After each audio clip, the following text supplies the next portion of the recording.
সামনে আসবে বিটকয়েন্স, যেটা অলরেডি চলে আসছে। আরেকটা আসবে, সেটা হলো ক্যাশলেস সোসাইটি। কি বললাম বলেন?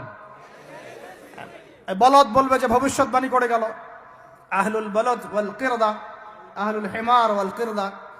তো এরা ভবিষ্যৎবাণী করে গেল। আরে বর্তমান সম্পর্কে তুমি খবর রাখো না বলেই তো বর্তমানকে ভবিষ্যৎ মনে হয় তোমার।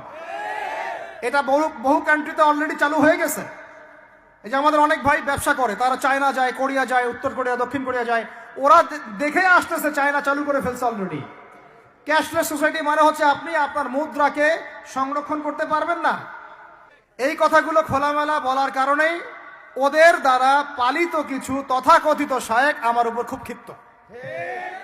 আপনি দেখলেন খিদির আলাইহিস সালাম দেয়াল নির্মাণ করলেন, দেয়ালের নিচে কি ছিল? খাজানা ছিল।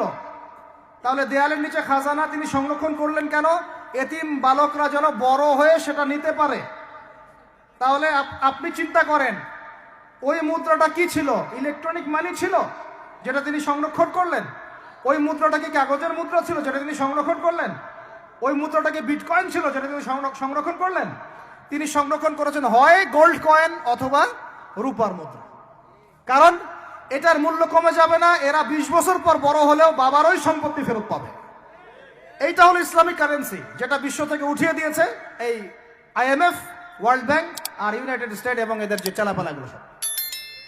আমরা এই ব্যাস ওই সুর মিলাচ্ছি। ওরা কাগজের মুদ্রা দিয়ে সারা বিশ্বটাকে ডমিনেট করছে। তাও আবার এখানে আরো ব্যাপার আছে, কাগজের সব মুদ্রা আবার এক মানের না। একগুলো হচ্ছে হার্ড কারেন্সি, মানে শক্তিশালী কারেন্সি। একগুলো সফট কারেন্সি, মানে নরম কারেন্সি। বাংলাদেশের টাকা কোন কারেন্সি, হার্ড না সফট? এতটুকু তো জানেন। হার্ড কারেন্সি কি? মার্কিন ডলার, মানে মগের মূল্য। একটা কথা আছে না, মগের মূল্য। মগ কারা জানেন? হয়েছে যারা রোহিঙ্গাদেরকে মেরেছিল, এদের বলে মগ। আপনারা তো এগুলো জানেন না। ছোটবেলা আমাদের বাবা মারা ঘুম পাড়াতো না, খোকা ঘুমালো পাড়া জুড়ালো, বর্গি এলো দেশে, মনে আছে? বুলবুলিতে ধান খেয়েছে, কি বলেন? তারপরে খাজনা দিব কিসে, মনে আছে? ধান ফুড়ালো, পান ফুড়ালো, কি জানি খাজনার উপায় কি, আর কটা দিন সবর করো নাকি রসুন।